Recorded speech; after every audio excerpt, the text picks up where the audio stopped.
करता है कि जमीन दुआ देती है, आसमान सबके में सलाम करता है। तालीम के आंगन में जब बच्चा जमा होता है, जब ऐसे गुरु और भाइयों की वजह से हमारे जैसे व्यक्ति की भी तकदीर रोशन हुआ करती है, तकदीर रोशन हुआ करती है। और ये पल है, इस पल को साक्षी बनाओ, कसम खाओ, कसम एक रहेंगे। कोई पल ऐसा नहीं है जो सुख हो दुख हो जो कट न जाता हो, उस समय आप कौन सी भाषा में रहे, कौन सी विल पावर के साथ खड़े रहे, केवल ये फर्क पड़ता है। ये कार्यक्रम हो रहा है घंटे 2 घंटे 3 घंटे का, अपने दिलों में छाप छोड़ो, अपने दिलों के अंदर रखो इसे, क्योंकि कोई परेशानी नहीं जो कष्ट ना हो कि पल पल तब सके जिस पल के लिए, वो पल भी आता है उस पल के लिए, सोचते हैं उस पल को रोक हर पल के लिए, मगर वो पल भी लगता है एक पल के लिए। कोई पल ऐसा नहीं जो रुकता हो। मैं ये कहता हूँ इस पल को साक्षी मान करके सब एक हो, और अपने घर के अंदर मैं आज आपसे बार-बार कहता हूँ प्रणाम की भाषा लाओ। हमारे गुरु जी यही काम कर रहे हैं। महाभारत से रामायण से सीखो, रामायण के चरित्र में राम की भाषा से आप जानते हो, ऐसी महाभारत के अंदर की अमानत है कि जिंदगी मौत की अमानत है और मौत सांस की अमानत है। इस जीवन में आए होते एक पल भी बेकार करना जिंदगी के लिए अमानत में खयानत है, अमानत में खयानत है। इसको खयानत नहीं बांटना है और बड़े प्यार से सबको एक रहना है कि जब मिलते हैं अपने पराई की तरह, चंदन साहब जब मिलते हैं अपने पराई की तरह, तो अपना देख रहा होता है मेरा अपना पराई से क्यों मिल रहा है अपनों की तरह। अपना कभी ये न सोचता है कि मैं अपना होकर मिलूं, अगर अपनों की तरह, तो पराई को अपने आप मिलेंगे आकर के अपनों की तरह। अरे अपनों से मिलना सीखो, अपनों के साथ रहना सीखो, इसे जीवन के अंदर धारण करना सीखो। जहाँ जहाँ अपने होंगे वहाँ में सारे काम होंगे। और गुरु जी बैठे, गुरु जी के चरणों में कहता हूँ अभिषेक के लिए आ रहे हैं। चेयरमैन साहब आप तो दीपक हो, आप तो दीपक हो, लड़ाई आपके अंधेरे के खिलाफ है, हवा तो बेवजह खिलाफ है। चेयरमैन साहब आपको इतना भी मत गिराओ कि लोग तुम्हें कायर समझें, लोग तुम्हें भगोड़ा कहें। हमें अपने आप को समझना होगा।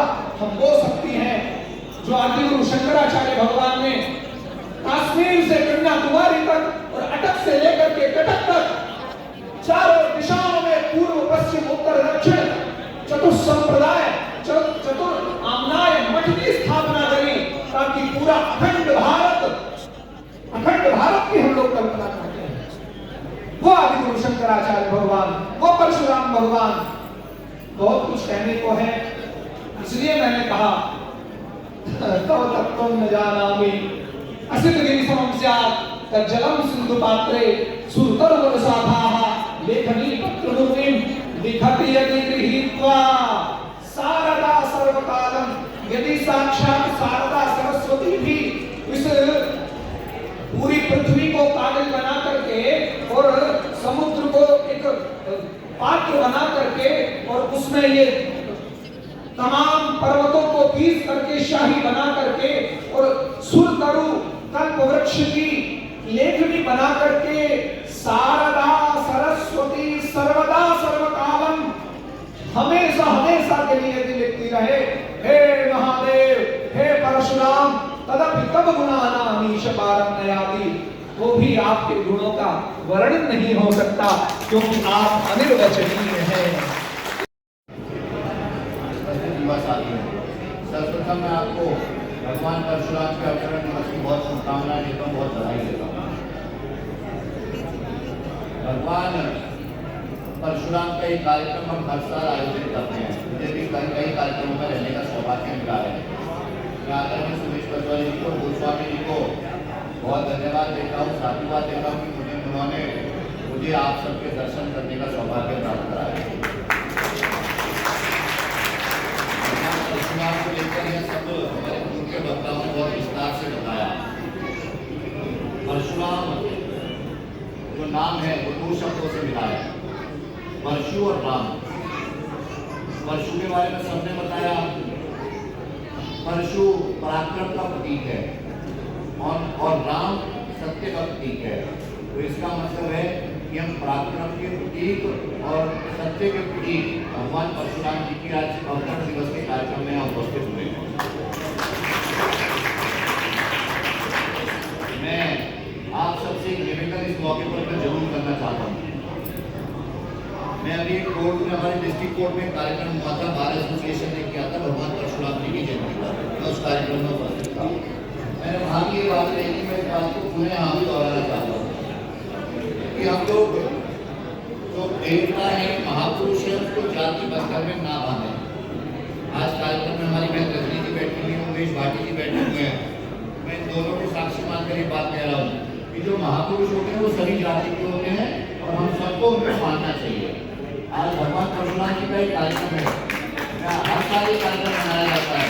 मैं आप सबको निवेदन करूँगा कि इसे जाति से बाहर निकाल के सभी लोगों को साथ लेकर हमको सबको बताना चाहिए कि भगवान परशुराम ने इस समाज को सुधारने के लिए क्या क्या काम किए, तो हमको सबको बताना चाहिए।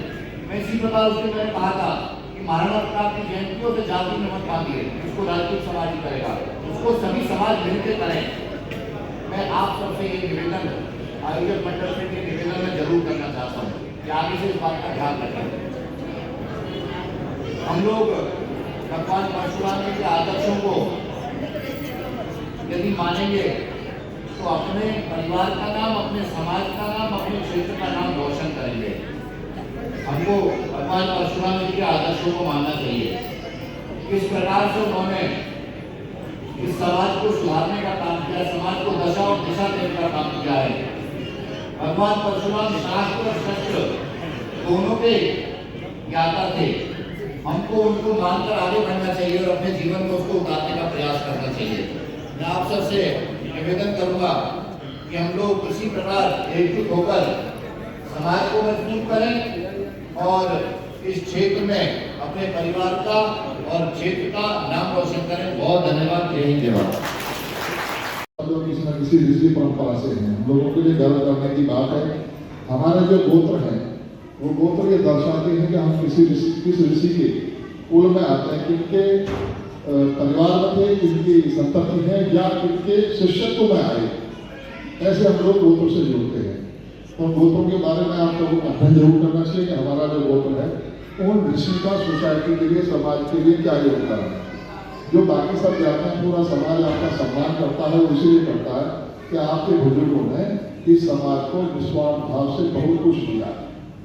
इसी कारण आपका सम्मान होता है। जो देता है उसी को देवता कहा जाता है, उसी का सम्मान होता है, पाने वाले का सम्मान नहीं होता। तो दाता बने रहे आप लोग, ज्ञान के दाता रहे, दिशा देने वाले रहे, इसलिए सम्मान पाते रहे पीढ़ी दर पीढ़ी। अब हम लोग कुछ चीजें, जो चुनौतियां जो आज के काल में हमारे सामने है, उनको भी ध्यान देने की आवश्यकता है। कुछ चीजें सब अपने अपने विचार के अनुसार लोग बोलते हैं।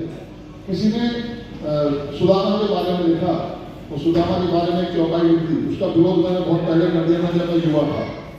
तो किसी ने बोल दिया कि उन्होंने कहा सुदामा ने कि और को धन चाहिए दावरी, ब्राह्मण को धन केवल भिक्षा।